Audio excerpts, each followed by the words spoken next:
Hello, my name is Camila, and in this presentation, I'll be sharing how Deanna Thompson's Hoping for More has shaped the way I think about caring for patients, their families, and myself. I'll walk through what I appreciated most about the book, connected to a clinical case study, and reflect on how I can apply these insights in my own life.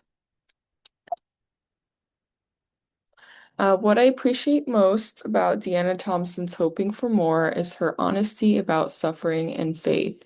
She doesn't give easy answers, but instead names the difficulty of wrestling with a God who sometimes feels silent, especially in our most painful moments. In chapter 6, especially, she describes how even people of strong faith struggle to believe God is listening, which made me think about my own doubts and frustrations when life feels overwhelming. Later in chapter 11, she talks about how we can still be moving forward while feeling stuck, caught in between hope and despair.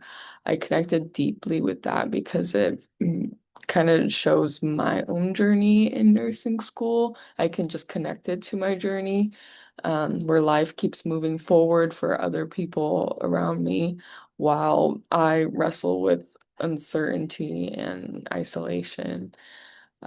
Thompson blends theology with real life experience, and that made her message both relatable and powerful for me. During my clinical rotation, I cared for a 72-year-old man with advanced kidney cancer that had already spread. His condition progressed quickly into kidney failure, causing swelling in his feet and dark urine in his nephrostomy tubes, like within a day.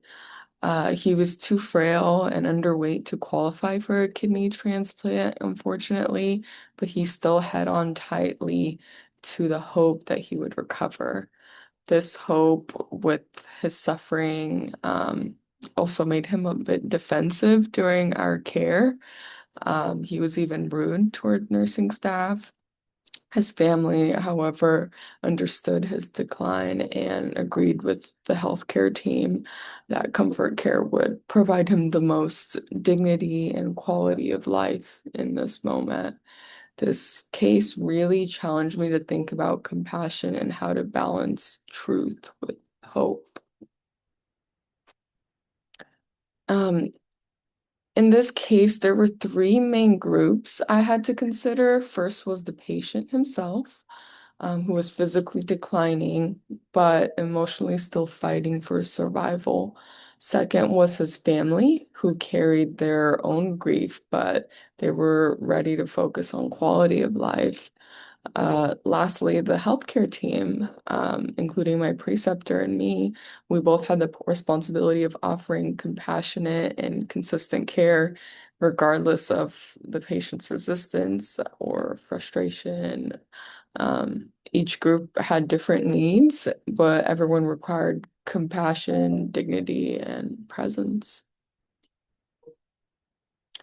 So, focusing a little more on chapter 6, from the novel Hoping for More, it really spoke to me when she described wrestling with the silence of God. She says, I wrestle with the silence of God, wondering if God hears my cries. This made me think of my patient, who often expressed his suffering through anger and resistance. I realized that in moments when patients feel abandoned by medicine, by hope, or even by God, my role isn't to have all the answers because there's no way that I can have any answers that would fit their persona. But to meet them in that silence is going to do a lot more for them. Compassionate care sometimes looks like simply being present, even when we can't change the outcome or remove the suffering. And chapter 11 is also another chapter that really stood out to me. Thompson explains that we can both we can be both moving forward and standing still at the same time. This quote describes my patient's experience as well. His health was rapidly declining, but he held on tightly to hope for recovery. He was stuck between reality and possibility, unable to accept comfort care, but still moving forward in his fight. As a nurse, I learned that part of offering compassion and dignity is sitting with patients in that uncertainty instead of pushing them out of it. My role was to respect his journey, even when it didn't align with the medical reality.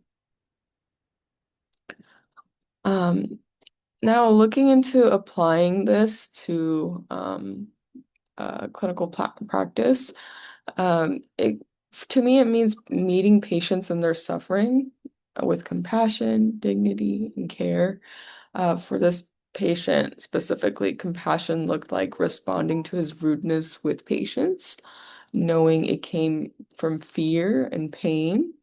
Dignity meant respecting his hope for life, even if medically it wasn't realistic. We didn't dismiss any of his feelings. Care involved managing his physical needs, like monitoring his kidney function and nephrostomy tubes, reporting it to the provider promptly, while also being emotionally present as I'm doing these things. At the same time, I supported his family by validating their grief outside of the patient's room and helping prepare them for comfort-focused care if the patient um, came to an agreement.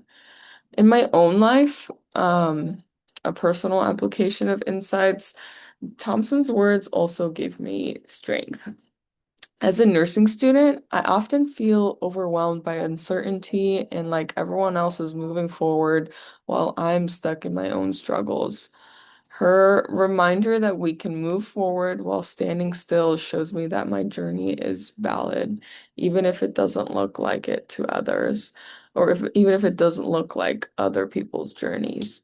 I also wrestle with my faith and sometimes feel like God doesn't hear me, which connects with her reflections on Silent God. These insights remind me to give myself compassion, not just to patients and families, and to trust God that He's still present even when I don't feel it. To conclude all of this, what I appreciate most about the novel Hoping for More is how Thompson shows that hope, faith, and grace are not about easy answers, but about living with tension, holding on to hope while facing difficult realities. I applied these insights in my clinical case by showing compassion and dignity to a patient who struggled with acceptance while supporting his family in their own grief. Personally, I carry these lessons into my own journey, realizing that uncertainty, struggle, and faith questions are part of growth. Thompson's reminder that moving forward can also mean standing still encourages me to stay grounded in my own path with trust and compassion for myself and others. And that was my presentation. Thank you for listening.